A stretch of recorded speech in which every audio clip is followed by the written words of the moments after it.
Tem que adicionar a gente na transmissão. A gente está no bastidor.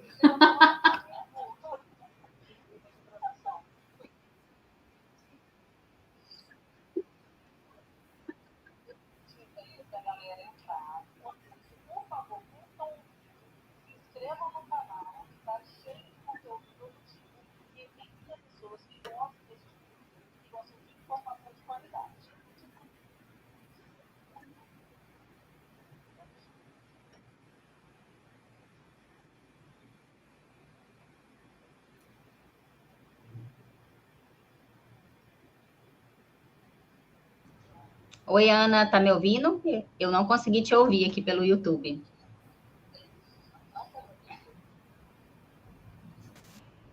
E agora? Aí, agora eu tô. Eu fiz toda uma introdução toda bonitinha aqui, sozinha, é isso? Muito boa noite para todos que estão entrando. Vou deixar a Ana fazer a introdução novamente aqui para o pessoal. Você estava ouvindo, Joana? Gente, está demais. Eu fiz uma introdução tão bonitinha. Não tem problema, eu decorei e eu faço de novo. Então, vamos lá. 1, 2, 3, valendo. Olá, pessoal!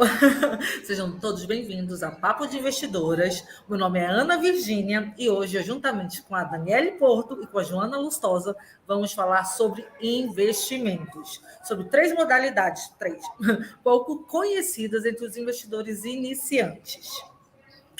Boa noite, meninas. Boa noite. Deixa eu me apresentar um pouquinho. Eu sou consultora de investimentos através da Portfel também, sou gestora financeira, tenho pós-graduação em Economia do Dinheiro, curso em Economia Brasileira, curso de Psicologia do Dinheiro e invisto já há 14 anos. E a gente está aqui para auxiliar vocês a aprender um pouquinho mais e entender a participação feminina no mercado financeiro. Gente, muito boa noite, é um prazer estar aqui com vocês, né, novamente aqui no Papo de Investidor. Eu sou a Daniele Porto, eu trabalho com consultoria de investimentos, sou especialista em investimentos para RPPS e agora também para pessoa física dentro da Portfel. Sou consultora com a certificação CEA, também tenho registro na CVM. Estou aqui hoje para a gente trocar uma ideia aí sobre alguns fundos de investimentos. A gente separou para falar de 3 fundos para vocês hoje, né? Que são fundos assim que a gente considera que são pouco falados no mercado financeiro, principalmente entre os investidores iniciantes. E hoje a gente vai trocar uma ideia aí sobre o multimercado, o FDIC também, e sobre fundos de renda fixas. É isso, né, meninas? Exatamente. Isso. Meninas, vamos dar 2 minutinhos aí para o pessoal entrar. Eu estou morrendo de rir aqui dos comentários. Tinha gente colocando o volume no último, achando que era problema do computador. Não era, é erro de gravação. E como a gente mostra na íntegra aqui, vai deixar tudo certinho, não a gente vai nem cortar esse início. Enquanto isso, quem está aí não é inscrito no canal, se inscreve para apoiar aqui o projeto da gente. Tá? É um grupo de mulheres falando sobre investimentos lá da Portfel Consultoria. Mandem para pessoas que possam gostar do assunto, curtam o vídeo, ajuda a gente a compartilhar conteúdo de qualidade por aí. Boa noite. A Elisane falando na meia abertura, depois que vocês começaram a ouvir, aí ficou bom, né? Mas bom é assim, né? A gente comete aqui, alguns imprevistos acontecem, né? E a gente se vira nos 30, né? Como que fala? Vamos aproveitar e ver se o áudio está bom para todo mundo, se está dando algum retorno, algum eco, que de vez em quando acontece, né? Isso faz parte do ao vivo. Como é que está o áudio para vocês? Deixa eu arrumar minha câmera aqui. Ó, Deise, a gente já aumentou as janelas aqui, vocês estão vendo melhor a gente, imagino. Acho que agora ficou bom, né? Agora ficou bom. Aceitamos comentários, gostamos de comentários e perguntas, né? Então manda pra gente comentários. Inclusive sugestões de próximas lives também. A gente está aceitando aí assuntos que fazem sentido, que vocês queiram escutar por aqui. Então vamos lá, né? Vamos lá. Vamos começar pelo de renda fixa, então? Vamos começar. Então, vamos lá. Deixa eu ajeitar aqui, que a minha câmera ficou um pouco torta. Na verdade, Dani, eu tenho uma outra sugestão aqui. Antes da gente começar falar. a falar especificamente sobre esses 3 produtos, a gente só reformulando aqui. Fundos de renda fixa, FDIC e multimercado, para deixar todo mundo na mesma página, porque tem muita gente que vem assistir a gente e não tem muita ideia do que é um fundo de investimento, como funciona, todas essas coisas. Vamos começar colocando todo mundo aqui na mesma página, colocando todo mundo a par do que é, de como funciona. O que você acha? Eu acho ótimo. Então, vamos lá. Quem se manifesta? Joana, o que é um fundo de investimento? Vamos lá. Um fundo de investimento são quando você tem a composição de vários produtos de investimento, onde você tem um gestor que administra isso para auxiliar você a ter acesso a mais produtos de investimentos que provavelmente você, como pessoa física, não teria esse acesso, né? Acho que a Dani, ela tinha falado de comentar um pouquinho mais que ela ia entrar nessa parte de fundo de renda fixa, né? Você quer complementar então, vamos aí? Lá. Primeiro, eu queria falar para vocês o que é a renda fixa, né? Para a gente começar a se pontuar aí. E aí, na sequência, eu vou falar também mais a fundo isso que a Joana comentou, né? Sobre o fundo de investimentos. Então, assim, a renda fixa nada mais é do que de uma maneira que você tem de emprestar o seu dinheiro em troca de uma remuneração. E aí você tem uma remuneração conhecida nesse trâmite, nessa transação.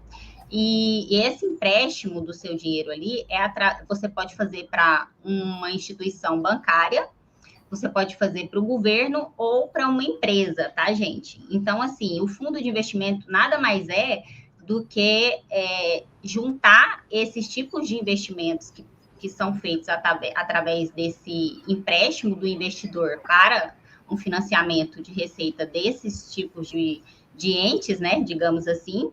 E aí, tudo é colocado em um CNPJ, que é o Fundo de Investimentos, e facilita o acesso, então, do investidor a produtos mais competitivos, né? Que vai gerar uma rentabilidade melhor aí para o investidor.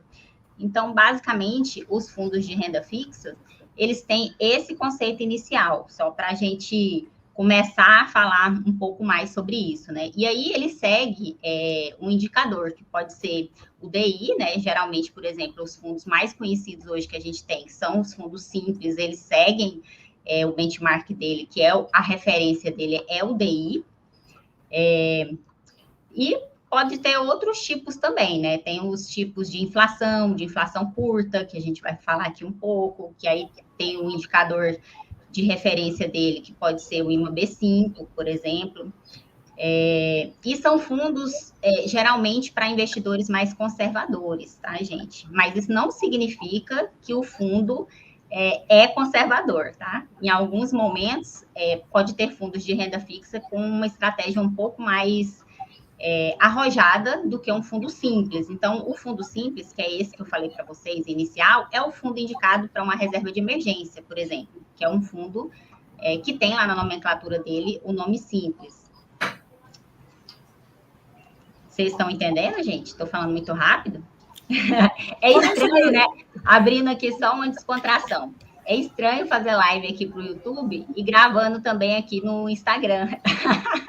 Aí tira um pouco da minha concentração. Mas vamos lá, daqui a pouco a gente acostuma. Escutando o retorno, né? Exatamente. Uma coisa legal para falar sobre o que você já disse, né, um pouquinho, é que também a gente tem exposição em todas as carteiras, a gente tem um pouco de exposição à renda fixa. Então, não é porque é um investimento que é tido como mais conservador que a gente não vai ter, inclusive para investidores que têm perfil agressivo, né? Então, isso faz parte de todas as carteiras também. E é super importante a gente conhecer. O fundo de renda fixa, ele tem uma característica mais específica, que ele tem investimentos ali de 95% dos seus investimentos, geralmente, entre 80% a 95% em renda fixa, tá, gente?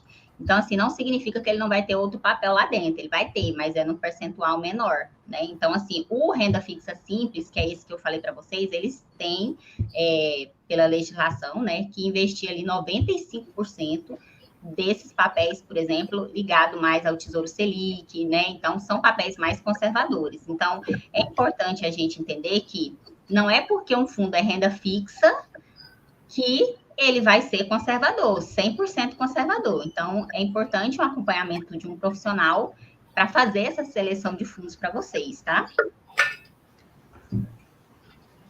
Gente, só contextualizando aqui para quem está entrando agora, investimentos, 3 modalidades pouco conhecidas, nós estamos falando de fundos, tá?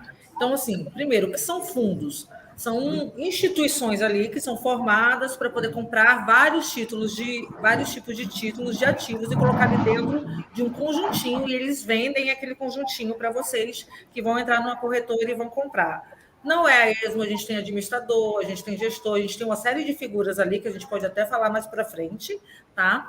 E o primeiro tipo, né, de produto, que é a primeira linha de estratégia que as pessoas ali, que o gestor usa para poder montar esse conjuntinho de ativos que a Dani está colocando aqui para a gente, são os fundos de renda fixa, correto?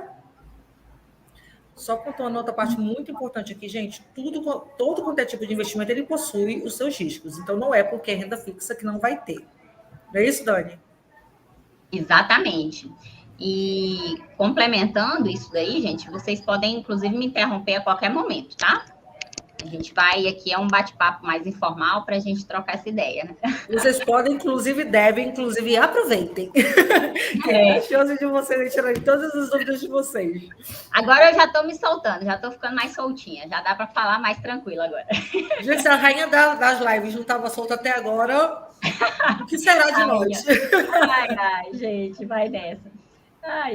Então, os fundos de renda fixa, eles também são conhecidos por serem mais passivo, tá, gente? Isso significa que ele vai seguir aí um indicador, né? Que geralmente é o DI ou outro tipo de índice ali, igual eu falei para vocês, o exemplo do IMAB5, né? Que é pouco conhecido.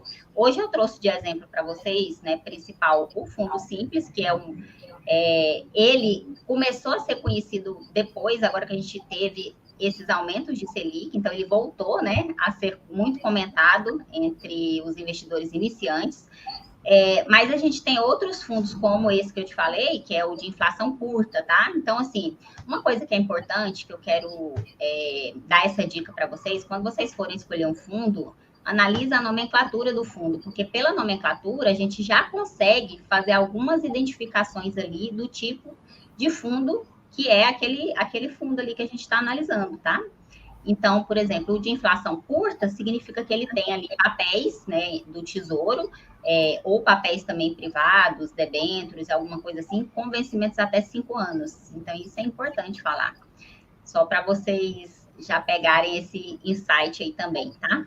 Analisem o que está escrito na nomenclatura. Uma das... Desculpa te interromper, mas você tem uma pergunta da Daisy?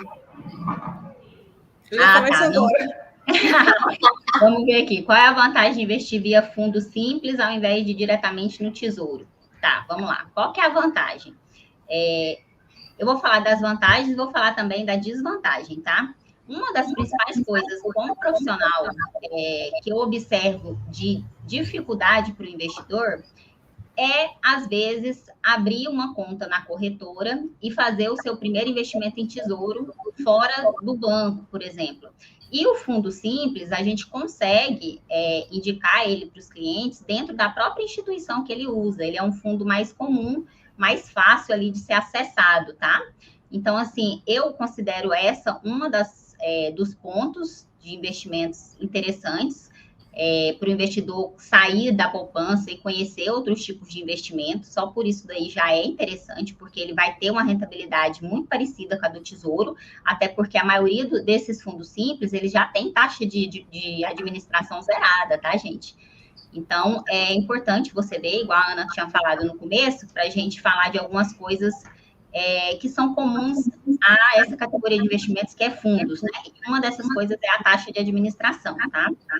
Então, é importante o investidor ficar atento, porque se o fundo de renda fixa, se ele tiver uma taxa alta de administração, né, analisa comigo a lógica. A ideia do fundo simples é seguir ali o Tesouro Selic, né? Ele vai ter uma rentabilidade muito parecida, mas se ele tem uma taxa de administração ali alta, aí a rentabilidade dele vai ser menor do que a do Tesouro, não vai fazer tanto sentido. Então, é importante o investidor e o profissional também, quando vai indicar esse tipo, né, orientar esse tipo de investimento, ele ficar atento a esse tipo de taxa. Lá na Portfel, a gente já faz essas análises, tá, gente? Então, quando a gente chega a indicar para os nossos clientes algum tipo de fundo, essas análises técnicas já foram feitas. Então, a gente tem muita segurança já de fazer a indicação, analisando esses tipos de taxas que tem lá, tá? E, então, assim, o fundo simples, essa seria a desvantagem e a vantagem, né, na minha visão profissional. Se as meninas tiverem mais alguma coisa para acrescentar.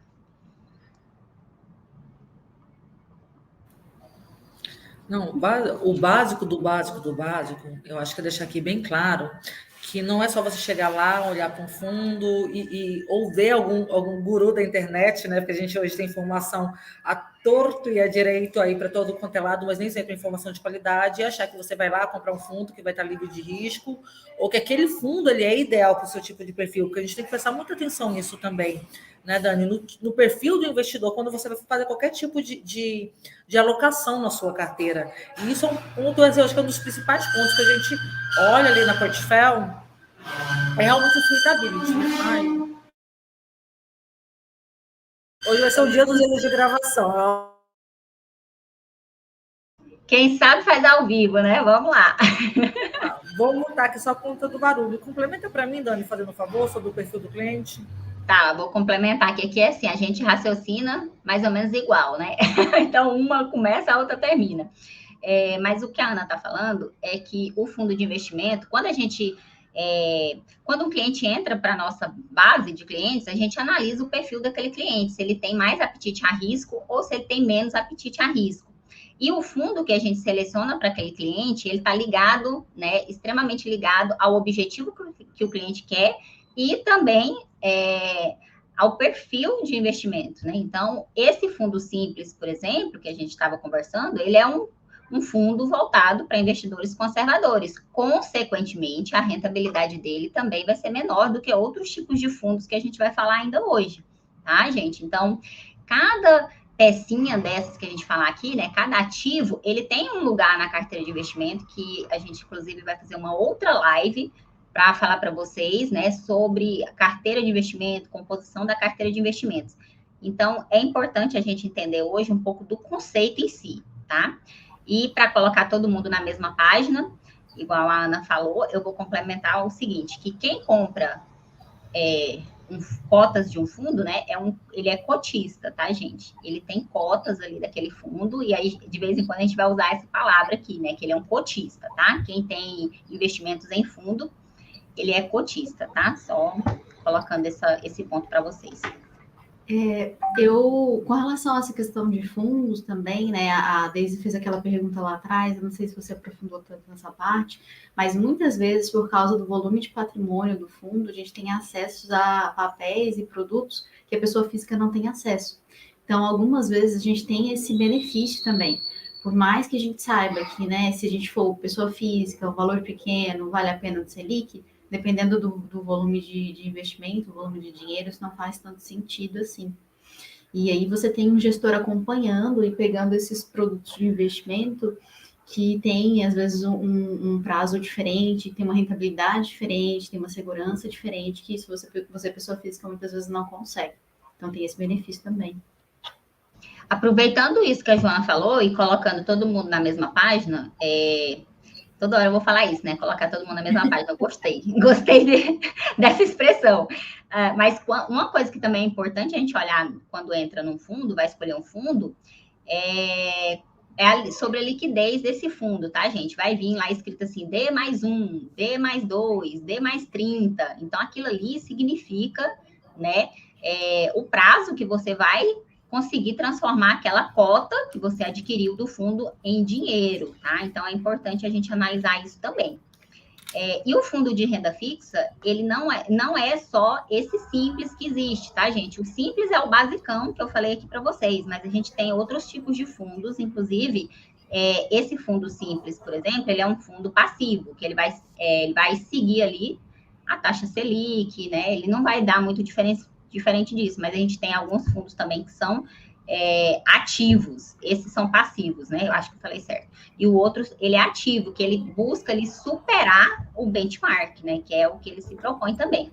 E aí, dentro desses fundos, aí a gente entra numa categoria de fundos que eles têm uma rentabilidade mais atrativa e, consequentemente, um pouco de risco maior também. Vocês lembram que eu falei no início sobre os papéis de renda fixa, que é o investidor emprestando dinheiro ou para o governo, ou para uma empresa, ou para uma instituição financeira.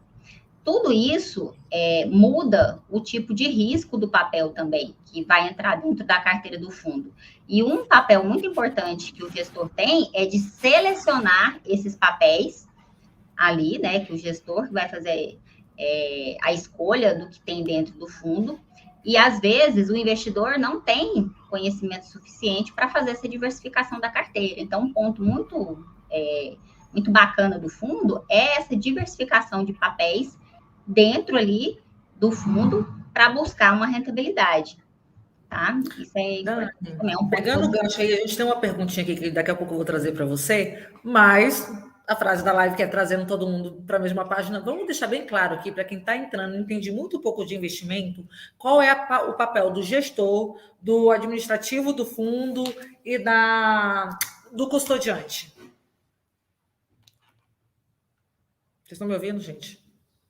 Pelo amor de Deus, vocês não ficam muda, não, que eu assusto. Não, é porque tem um delayzinho, eu acho. Tem hora que demora um pouquinho. O gestor do fundo, o papel dele, né, como eu estava falando, é fazer a seleção dos ativos que estão ali presentes na carteira do fundo. E isso, ele vai seguir um regulamento, tá, gente? Não pode ser só da cabeça dele ali. Né? Então, quando você vai fazer um investimento em fundo, é importante você ler as características daquele fundo, porque aquelas características que aparecem lá quando você está pesquisando o fundo, ela é um resumo do prospecto, do regulamento do fundo, e ali também fala, né, o que o gestor vai fazer, tá? Então, o gestor, o papel principal dele é esse, e essa taxa de administração que eu comentei para vocês, ela vai remunerar esse trabalho do gestor também ali. Então, por isso que é importante fazer essa análise dessa taxa de administração também, tá? O que mais que você perguntou? Não, é realmente a diferença, tipo assim, tem o administrador, né, que é a pessoa que vai estar ali cuidando do fluxo de caixa, do fundo, né, olhando toda a parte administrativa, o gestor, que é a pessoa que efetivamente vai lá escolher os fundos aliados com a estratégia, e normalmente não é um gestor só, a gente tem um comitê de gestão ali, né, para escolher os ativos, então, paga-se uma taxa de administração, sim, mas você tem uma equipe inteira que está o dia inteiro, a noite inteira, trabalhando, olhando, analisando, estudando sobre os ativos que estão sendo colocados ali. E a parte mais legal taxa de administração você paga, né? Ali quando você tem realmente uma rentabilidade no fundo, né, gente? Isso, eu até costumo falar que a taxa de administração, ela precisa ser justa, tá, gente? Não é errado um fundo ter taxa de administração, mas ela tem que ser justa, ela não pode ser uma taxa fora do praticado no mercado, né? Porque como que funciona a taxa de administração? Você vai pagar aquela taxa com a sua rentabilidade, né? Então, se for muito alta, uma parte da sua rentabilidade vai ficar presa ali, naquela taxa de administração. E aí, eu acho que eu vou oferecer isso para o meu personal trainer. Falar assim, olha, agora você tem uma taxa de administração por quilo de massa gorda e por massa magra. Boa. Gente, olha só, eu achei incrível, como que eu nunca pensei nisso antes. Se aumentar minha massa magra, você ganha, né? Gente, olha, perfeito. Adorei Vamos falar rapidinho sobre o custodiante, só para a gente fechar esse pedacinho? Só para falar sobre essa taxa, gente, é importante ficar atento realmente à taxa, porque a gente já pegou alguns fundos, a Dani tem até mais acesso a alguns fundos, inclusive uns fundos mais complicadinhos. A gente já pegou cliente que chega com um fundo em que a taxa de administração, ela toma toda a rentabilidade, às vezes o cliente nem tem rentabilidade no final das contas. Isso acontece, a gente já viu em algumas situações. Inclusive... Está diminuindo muito, a gente quase não tem mais, mas a gente já viu várias vezes, né? Inclusive, a gente teve um episódio desse muito recente, né? Que foi quando a gente começou a ter a taxa Selic caindo, né? Tinha fundos simples em banco que a taxa de administração era extremamente alta, né? E aí, com a Selic caindo, isso ficou muito evidente, porque o fundo começou a ter uma rentabilidade ali muito, quase que negativa, praticamente, né? Porque o investidor ele tinha que pagar a taxa de administração era cobrada ali do volume de investimentos dele, e, ao mesmo tempo, não tinha rentabilidade, porque se segue a Selic está caindo.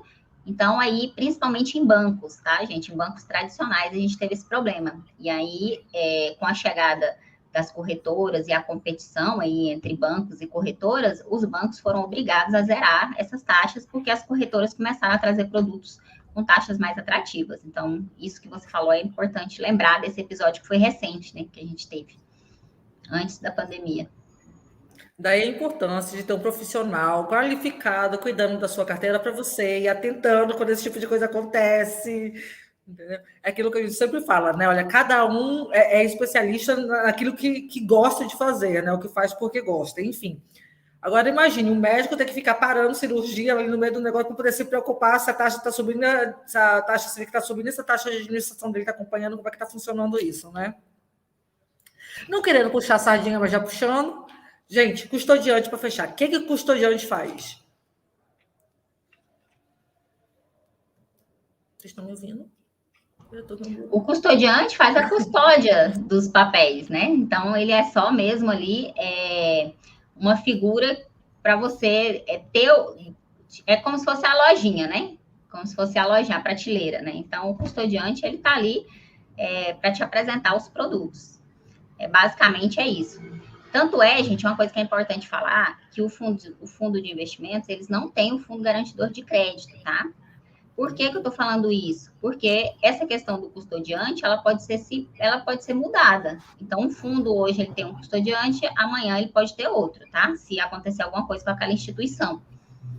Então, isso é importante também. Muitas pessoas, às vezes, não sabem que por o fundo ter um CNPJ próprio, o dinheiro do fundo não se mistura com o dinheiro do custodiante, com o dinheiro de quem está ali fazendo a distribuição daquele fundo, tá?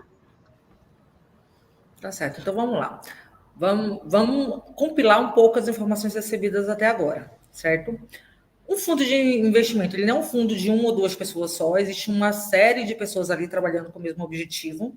Quando a gente vai escolher um fundo, é muito importante a gente pensar, primeiro, no nosso apetite a risco, no nosso perfil de investidor, certo? E na taxa de administração, a gente tem que ficar muito atento a isso, correto? Benefício e a diversificação nesse ponto. Gente, você para e respira, né? Vamos lá, né? Porque assim, vou falar a minha frase padrão de sempre, né? Dava para a gente ficar aqui fazendo a live só falando de renda fixa.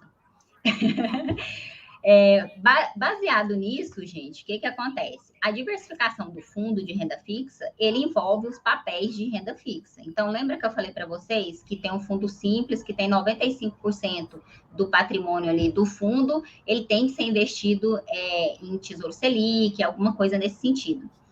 Já os outros tipos de fundos, né, que são os fundos referenciados, eles têm 80% do patrimônio dele investidos em títulos de renda fixa. Mas esse título de renda fixa não precisa ser só papel do Tesouro. Ele pode ser debênture, pode ser uma LCI, tá? Ele pode ser um CRI, ele pode ser qualquer outro tipo de investimento de renda fixa. E isso é a beleza, né, do negócio. Porque aí, por exemplo, se o investidor ele tem lá 10 mil reais, por exemplo, e ele compra cotas de vários fundos, ele vai ter uma carteira bem recheada de produto de renda fixa, por exemplo, né? Porque ele vai ter mais de um fundo, consequentemente, cada fundo ali vai ter mais papéis ali dentro, e se ele fosse um investidor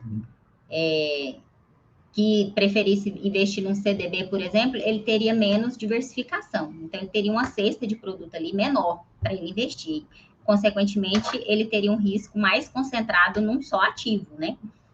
Então, essa questão da diversificação pro fundos de renda fixa está dentro desses 80% do que o gestor pode fazer, por exemplo, que é de renda fixa. E os 20%, Dani, o que pode ser? Os 20% pode ser outros papéis que são definidos no regulamento, né? Que aí a gente pode ter, inclusive, fundos de renda fixa que são mais alavancados, né? Que tem ali derivativos dentro da carteira dele, mas geralmente eles usam derivativos só para proteção da carteira, tá, gente? Que aí é um assunto mais técnico, tá? Eu não vou nem entrar muito a fundo nessa parte, mas Se vocês conseguirem entender que 80% da carteira do fundo é recheado de papéis de renda fixa, né, a gente já consegue entender que o fundo tem uma diversificação interessante ali, que o gestor pode trabalhar baseado nisso. Maravilha. Para fechar aqui, a gente começar a entrar e falar um pouquinho de FDIC, a Elisane fez uma pergunta. Vocês acham interessante dividir para a reserva de segurança em fundos Tesouro e CDB, a reserva de segurança? Eu acho. Eu acho. Você acha? Acho que foi unânime. Eu acho que assim, a gente já falou bastante numa live sobre isso, né? Exatamente. O importante na reserva de emergência é que seja vinculado ao DI e tenha liquidez diária de mais zero de preferência. Isso. E aí você pode usar qualquer estratégia que faça sentido para você. Eu, particularmente, gosto muito dos CDBs e do Tesouro Direto, mais que dos fundos para esse objetivo específico, por causa da segurança que a gente tem. Porque até 250 mil a gente tem uma segurança muito boa dentro do FGC, né, que a Dani falou um pouquinho antes, do Fundo Garantidor de Créditos, e o Tesouro, ele é a nossa TLR, né, é o livre de risco que a gente tem no nosso país. Então, são os dois que a gente tem mais segurança para esse objetivo específico. Mas é possível, sim, fazer uma parte em fundos. Eu não costumo usar, mas é possível, não tem problema, desde que siga essas características específicas. Eu até completo o que você está falando no seguinte aspecto. Eu acho que o mais importante é entender o seguinte: qual é o volume dessa reserva de emergência do meu cliente, né? Qual que é o seu volume de reserva? Porque tem pessoas que têm uma reserva maior do que outras, né? E aí eu estou falando proporcional à despesa da pessoa. Então, por exemplo, vou até usar um exemplo que eu já usei em outras lives, né? Uma coisa é uma pessoa que é autônomo e uma outra coisa é um servidor público. Então, o volume da reserva dessas duas pessoas são diferentes. Então, se a pessoa tem um volume maior, por que não diversificar em mais de um produto, né? Então, eu sou a favor dessa diversificação, talvez ali, mas num sentido estratégico, não buscando rentabilidade, tá, gente? Porque aí a gente realmente não vai fazer tanto sentido assim, porque praticamente as três coisas vão render muito parecidos, tá? Eu falo demais, né? Deixa eu me desmontar aqui, não, mas é interessante, estou tendo uma aula aqui, estou assistindo. Daqui a pouco eu faço anotação. Vamos falar um pouquinho de FDIC agora? Vamos gerar do FDIC. A gente ouve essa palavra. Agora vamos com a rainha do FDIC, né, que é a Joana. Eu tô tão nervosa, vocês não estão entendendo. Vamos lá, vamos falar sobre FDIC. O que é o FDIC? O CEO, ele gosta muito de FDIC, né? O Felipe Spitzer. Então, assim, eu sei que eu vou falar de uma coisa que é um queridinho, então eu tô super nervosa aqui, sabe? Mas vamos lá. O FDIC é Fundo de Investimento de Direito Creditório. Qual é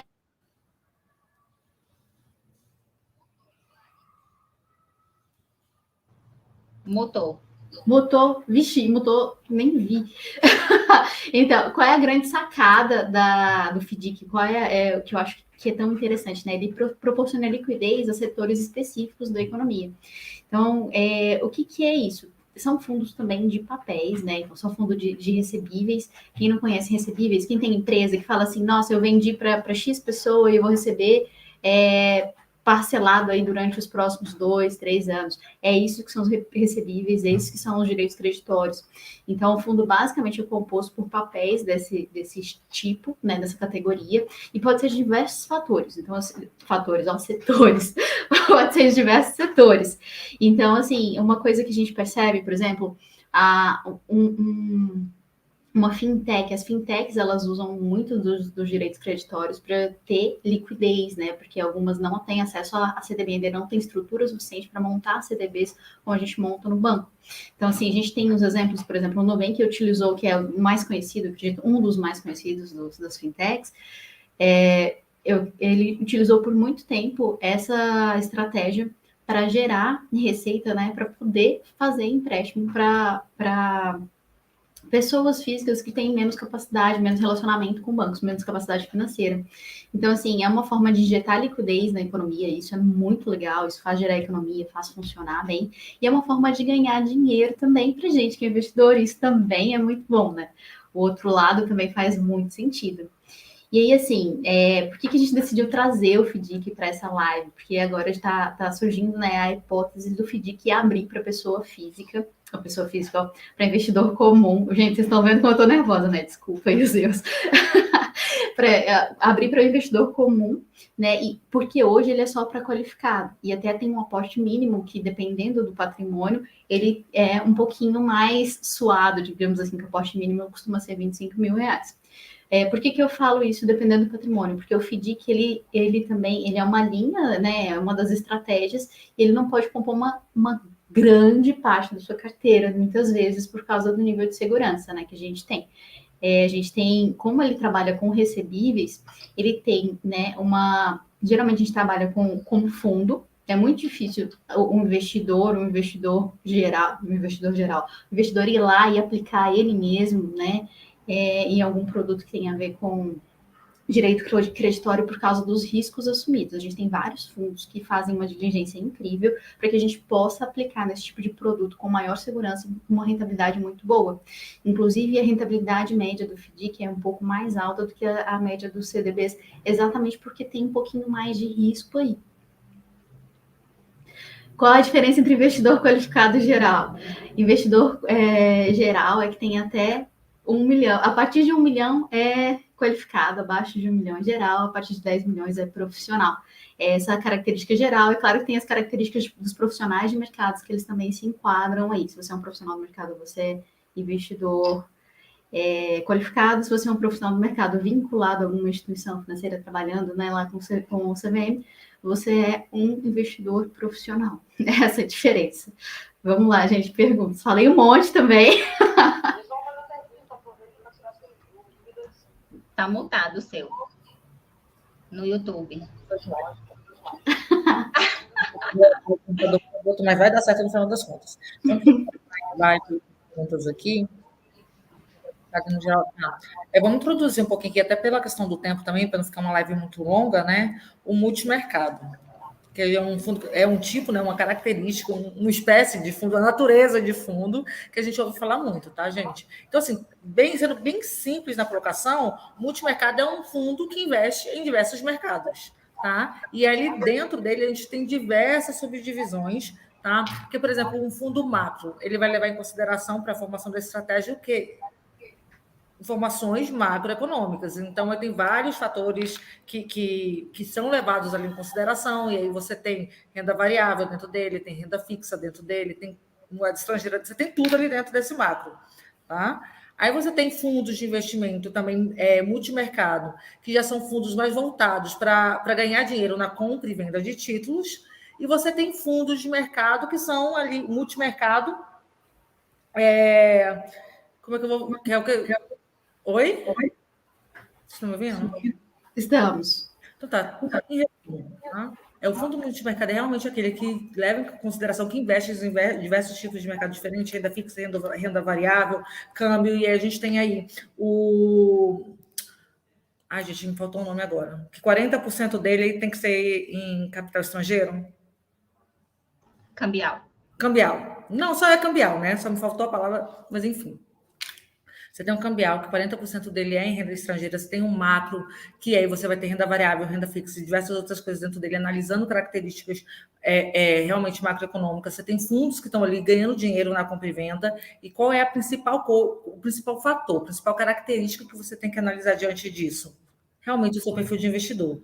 Você observa que tanto para o fundo de renda fixa, quanto para o fundo de FDIC, quanto para o fundo de multimercado, a principal característica é analisar, primeiro, o tipo de risco que você está disposto a tomar, e segundo, a diversificação ali dentro da sua carteira. Tá? Ana, mas a gente escolhe um desses tipos de fundos? Não, uma carteira diversificada, ele conta tecnicamente com a porcentagem correta, que é o que a gente chama de asset allocation, tá? Em cada espécie, em cada natureza de fundo, não é isso, meninas? Exatamente. E a gente muitas vezes, né, naquela natureza de fundo, naquela classe de ativo também, a gente não coloca só um ativo, exatamente para a gente ter uma segurança com relação às gestoras também. A gente não pode colocar todos os ovos na mesma cesta, né? E não só com relação à classe de ativos, mas com relação a produtos de investimento também é super importante a gente diversificar para aumentar ainda a segurança da nossa carteira de investimentos, né, dos nossos produtos que estão ali. Maravilha. Gente, perguntas, por favor. Essas meninas estão dando show aqui, hein? Estou aqui aprendendo também. Uma coisa também, complementando o que vocês estão falando, né? Principalmente essas duas categorias de fundo, que é o FDIC, né? E o multimercado, gente, ele requer um pouco mais de atenção do investidor, principalmente na leitura das características do fundo, tá bom? O multimercado hoje, ele pode ser desde um fundo mais conservador, com uma rentabilidade menos expressiva, como pode ser um multimercado mais agressivo, mais arrojado, com uma rentabilidade proporcional também, com a rentabilidade maior. E é importante o investidor entender que nenhum desses fundos que a gente está falando aqui, talvez eu exclua o simples, né? Que tem uma segurança um pouco maior, mas nenhum deles é feito para você colocar 100% do seu patrimônio, tá? Isso aqui, como eu falei, a gente vai ter uma live ainda sobre carteiras, que a gente vai falar para vocês, mas isso aí são produtos para compor a carteira de investimentos de vocês, e melhorar a rentabilidade, fazendo um controle ali de risco versus retorno, tá? Que é através do balanceamento, igual a Ana falou. Então, é importante entender, uma das perguntas que eu mais recebo hoje como consultora é sobre multimercado, tá? Porque as pessoas acham que multimercado é só um tipo de fundo. E não é. Tem multimercado mais arrojado e tem multimercado menos arrojado. Então, é importante se adequar ao perfil de investidor, igual a Ana falou. Porque, por exemplo, se você é um investidor muito conservador, está começando agora a conhecer o multimercado e tal, não faz sentido você entrar num fundo mais arrojado, que tem uma estratégia ali de papéis que sofrem um pouco mais de volatilidade, por exemplo, porque aí você vai assustar. Né? Como se diz, pode ganhar mais, mas ao mesmo tempo tem momentos ali que você pode ter uma rentabilidade menor do que o normal, né? Isso é a volatilidade. Então, acho importante a gente considerar aqui a questão do risco, né, versus retorno, porque realmente isso, eu acho que é a primeira grande regra de qualquer pessoa que querem estar no mundo dos investimentos. E é por isso que tanta gente cai em golpe, é por isso que existe tanta pirâmide financeira no final das contas, né? As pessoas recebem, ficam sabendo, ouvem alguém falar, um primo, um tio, um amigo, em rentabilidades extraordinárias e acha que vai ter aquela rentabilidade, né? Que vai ter aquele retorno dos investimentos sem correr nenhum risco, gente. Por favor, primeira regra, a regra principal dos investimentos, tá? Quanto maior é o seu retorno, maior com certeza é o risco que você está exposto.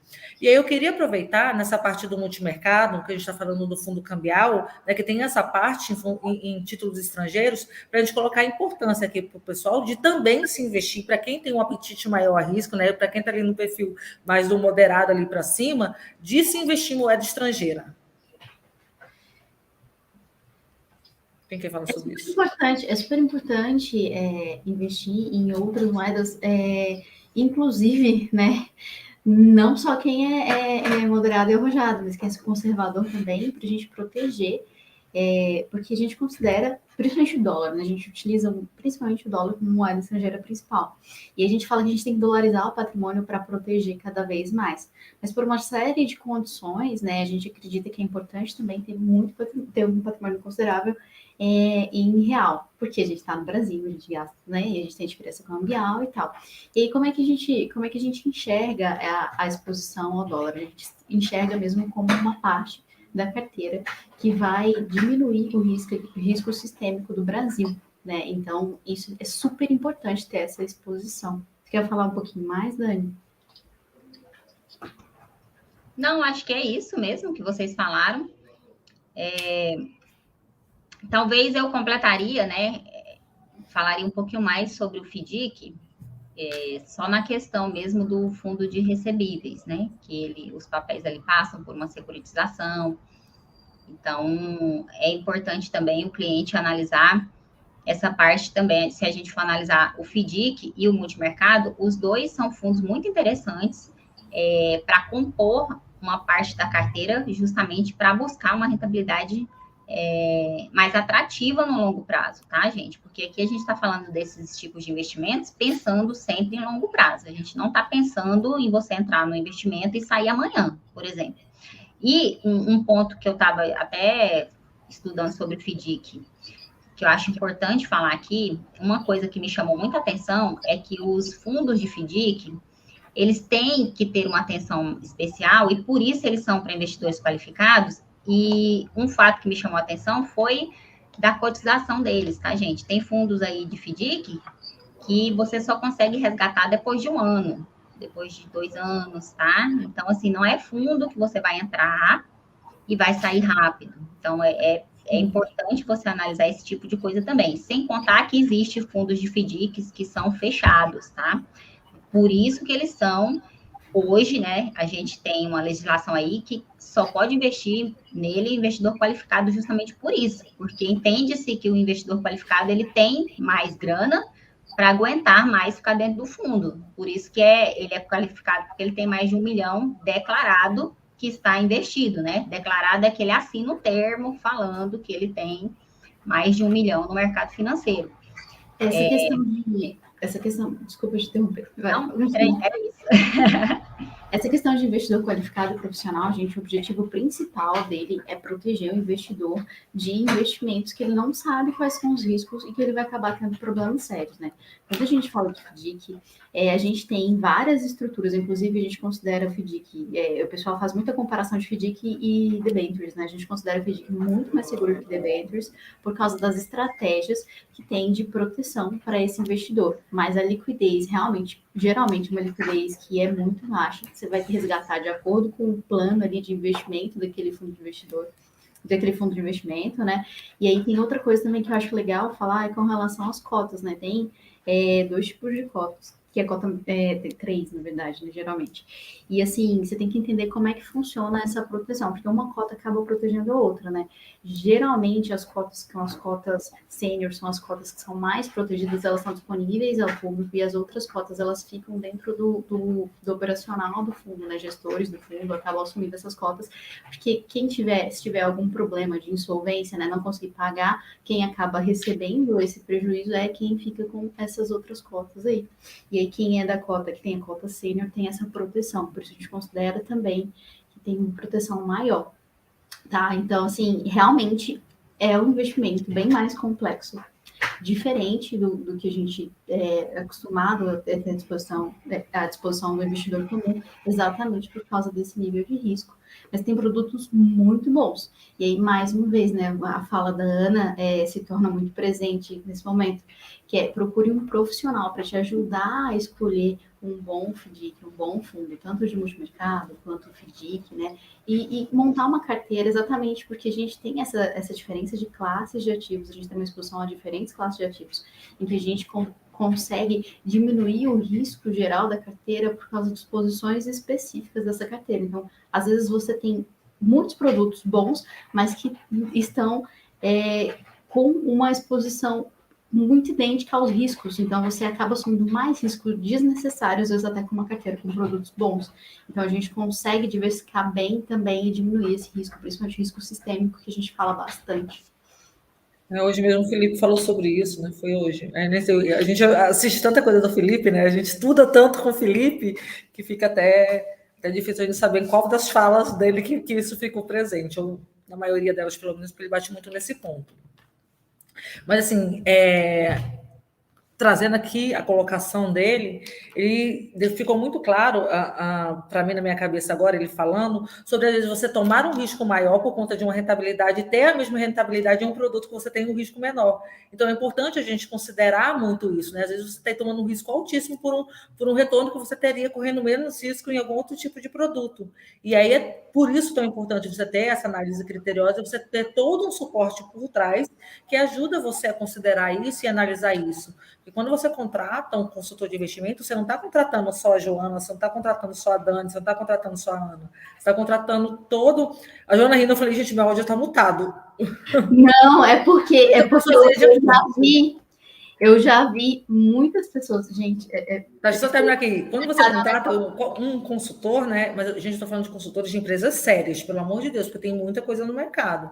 Quando você contrata o consultor portfólio, você não está contratando um consultor específico, você está contratando realmente toda uma equipe por trás que está ali o tempo todo analisando, cuidando, lendo, estudando, para trazer esse equilíbrio, para gerar a porcentagem certa de cada ativo na carteira, para estar analisando o seu apetite ao risco e estar ali encaixando o apetite ao risco que você está disposto a correr com a melhor rentabilidade que você está disposto a ter em relação a isso.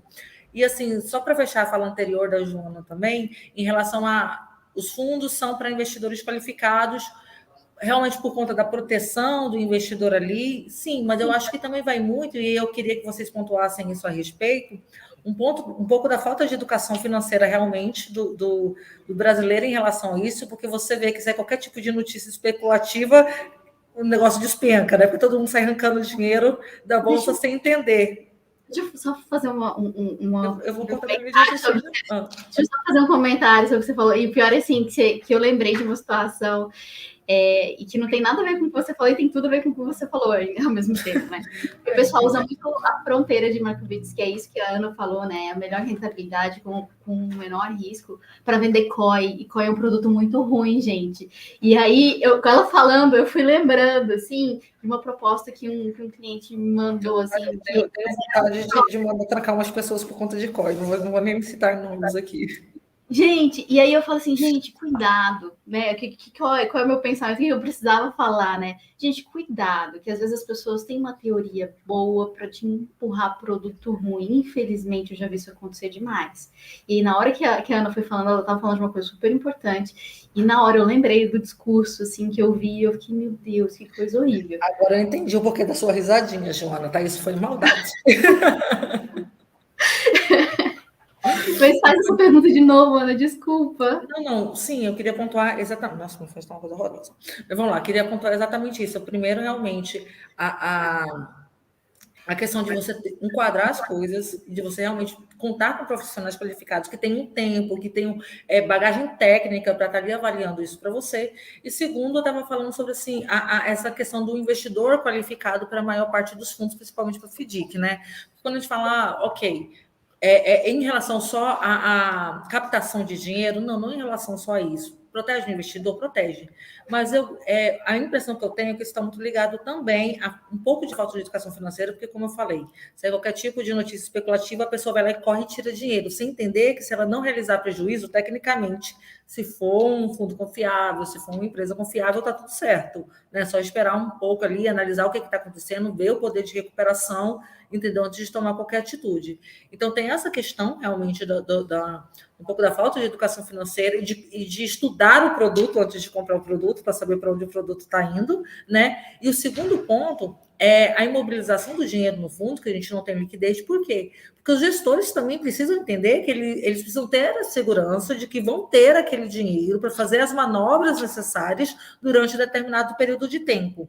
Então, não é só que você coloca o dinheiro lá e você nunca mais pode tirar, não. É que não se pode garantir. Então, garantir não é a palavra certa, mas para cumprir a estratégia ali e conseguir chegar ao ponto em que ele te entrega a rentabilidade ali que a gente espera que ele entregue, ele precisa que esse dinheiro esteja ali disponível para que ele possa fazer as alocações corretas também. Ana, desculpa te interromper. O pessoal está falando que você está sem áudio. Eu não sei se é no YouTube ou se é no Instagram. Eu já falei esse microfone 3 vezes. Se eu tivesse falado tudo isso, eu saí e largava vocês aqui, porque eu me recuso. Eu avisei. Eu acho que é no Instagram. Eu acho que é no Instagram. O pessoal tá lá, eu quero escutar o que ela tá falando. Instagram, vocês estão na plataforma errada, é lá no YouTube, entendeu? Gente, deixa eu avisar para eles. Gente, a gente tá no YouTube, já tá acabando a live, por isso que tá sem áudio aqui no Instagram, porque tava dando microfonia, tá bom? Respondendo a pergunta aqui da Deise, a gente respondeu com comicotas, posso ter boa rentabilidade dos fundos? Mesmo com comicotas? Pode, gente, pode sim, com certeza. Olha só, vou falar uma parte técnica disso daí, que é o seguinte, o Come Cotas hoje, ele acontece 2 vezes ao ano, né? E vocês lembram no início da live que eu falei para vocês que a nomenclatura do fundo entrega muito sobre ele? Então, uma das coisas que é importante a gente olhar, que também está lá na nomenclatura, é se ele é de curto prazo ou de longo prazo, tá, gente? E aí a gente já entra na parte de imposto de renda, né? Porque os fundos, eles seguem a tabela regressiva, tá? Quanto mais tempo você ficar no fundo, menos imposto você paga. E onde é que entra o Come Cotas aí? Ele é cobrado 2 vezes ao ano. E se for um fundo de longo prazo, ele vai ser antecipado a menor alíquota do fundo, que é 15%, se ele for longo prazo. E se ele for um curto prazo, né, ele vai ser cobrado a alíquota do Come Cotas dele de 20%, que é a menor alíquota ali daquela primeira etapa, né? De 22, depois cai para de 22,5 cai para 20. E ele vai ser descontado essa parte de 20%. Então, assim, mesmo tendo o Come Cotas, ele ainda é um fundo, né, considerado interessante. Mas é claro, né, que tecnicamente a gente não analisa só isso. Então, a gente analisa outros fatores também, tá? Se ele é um fundo ali que não está entregando o que ele promete, às vezes não faz muito sentido. E aí é a hora que a gente vai indicar um outro tipo de fundo para a carteira de investidor do cliente, né? Ou a carteira de investimentos do cliente, né? Então, esse fato é interessante da gente falar, que existe esse Come Cotas, e é interessante analisar esses dois pontos. Só um detalhe para fechar esse raciocínio. Por que eu falei que tem que ficar atento se é curto prazo ou longo prazo? Não faz sentido para o investidor entrar num fundo para ficar longo prazo se o fundo é curto prazo, viu, gente? Porque não é que o fundo vai acabar ali com 2 anos. Não é que isso vai acontecer. Mas significa que os papéis que estão dentro daquele fundo têm uma duração média de 2 anos. Então, você vai ficar mais tempo no fundo, às vezes, um longo prazo, e vai ficar pagando imposto de renda de curto prazo. Então, é bom analisar isso, tá? E aí, quem vai te dar essa orientação? O consultor de investimentos. A gente vai analisar e vai falar, olha, você quer ficar mais tempo nesse fundo? Não entra nesse fundo. Ou se for ao contrário também, né? Vou falar só uma coisa rapidinho, gente. A gente considera o imposto de renda como uma parte, né? A gente sempre olha que existe, né? A gente sempre está atento a isso. Mas a gente olha a rentabilidade final disso aí, né? Então, às vezes a gente tem produtos que tem imposto de renda, mas quando você desconta o imposto de renda, a rentabilidade é maior. E a gente vai procurar esses produtos, mesmo que tenha imposto de renda. Então, a gente não usa esse crivo de separar o que tem imposto de renda do que não tem. A gente olha o que é melhor para a carteira, que tem menos risco e que vai ter uma rentabilidade mais interessante. A gente analisa, assim, aquela fronteira de Markowitz que eu falei, né? A gente analisa, assim, quando tem o mesmo risco, maior rentabilidade. Claro que a gente vai para maior rentabilidade se o risco é o mesmo, né? Então, o imposto de renda é uma das características que a gente analisa. Mas só ele não é válido. Assim, não... E essa máxima que você está falando não se aplica só para fundos, tá, gente? Então, assim, tem muitos investimentos que não têm imposto de renda que às vezes não faz sentido para o cliente, porque a rentabilidade vai ser menor. Então, a gente analisa exatamente o todo, né? Vamos falar sobre a poupança? Desculpa, eu não consegui resistir. Como diga, eu quase falei, né, que era a poupança, mas falei, não vou levantar essa polêmica aqui agora. Ai, meu Deus do céu, desculpa, eu não resisti. Meninas, então isso, mais alguma pergunta? Eu acho que não. Bom, se ficou alguma dúvida, se você está assistindo essa live depois e não teve a oportunidade de fazer sua pergunta aqui ao vivo, é só deixar nos comentários, a gente está sempre olhando, monitorando e vai te responder. Caso você esteja assistindo essa live no Instagram ou veja algum corte depois, vamos deixar nosso Instagram aqui também. O meu é a Virgínia Duarte, o da Joana é lustosa.joana com 2 N's. É o meu nome, só que o sobrenome vem primeiro, ponto, meu primeiro nome. O da Dani? O meu é Daniele Porto, com 2 N's e 2 L's, porque eu sou dessas. Então, do jeito que está aqui. É do jeitinho que tá aqui mesmo. Pode me procurar. Eu quero 2 N's no meu nome também. No Instagram, no YouTube. Gente, sigam também a Portfel, tá? A gente tem um curso gratuito aqui, já gravado, só para vocês se aprofundarem mais em tudo isso que a gente falou, porque o nosso tempo que é curto, não dá para a gente entrar em detalhes, né? Também, mas lá você consegue fazer um curso bem bacana sobre investimentos. Eu já fiz algumas aulas lá e tá maravilhoso, viu, gente? Vale a pena. Eu sou suspeita para falar, porque realmente eu acho incrível a empresa e tudo que eles são dispostos a fazer, né? E a atenção que eles dão ali para realmente fazer ele levar o melhor para o cliente o tempo todo. Enfim, mas é isso, gente. Olha, tem qualquer dúvida, se você está assistindo isso depois, pode chamar a gente nos nossos Instagrams profissionais, fazer a pergunta por lá, mandar mensagem, a gente vai responder. Adicionem a Portifel também, sigam a Portifel. A gente tem lives aí mensais. Sempre, né? Eu acho que a primeira quarta-feira, segunda quarta-feira, se eu não me engano, de todo mês a gente avisa por lá. Existem outras lives esporádicas também, falando sobre assuntos extremamente relevantes. A galera é super capacitada, então, com certeza, vocês têm muito a ganhar, muito conhecimento de qualidade. É o que eu falo, conhecimento tem a rodo por aí, mas conhecimento de qualidade é difícil da gente encontrar. E é isso. A nossa live daqui do Papo de Investidor é a cada 15 dias, quarta-feira, às 18 horas. Então, apareçam. A live que a Ana falou é a live de resultado de carteira também, o Felipe. Gente, muito bom para conhecer um pouquinho mais, né, dessa questão dos indicadores, o que está acontecendo com as carteiras. E é isso. Beijo, gente. Obrigada. Beijo, beijo. Até a próxima. Tchau, gente. Valeu. Tchau, tchau, gente. Ai, meu Deus, vocês têm certeza? Beijo. Ah, tá. Pelo amor de Deus.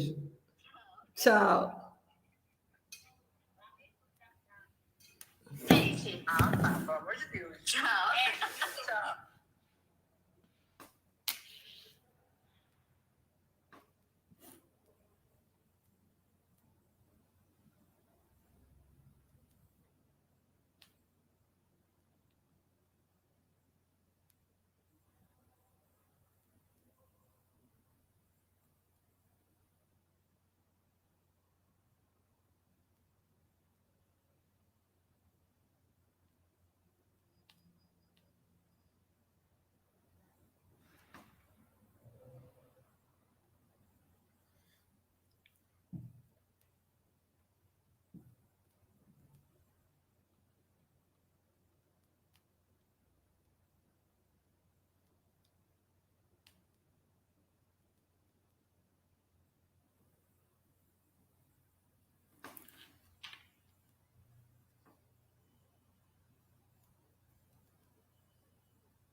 Amiga, eu tô deixando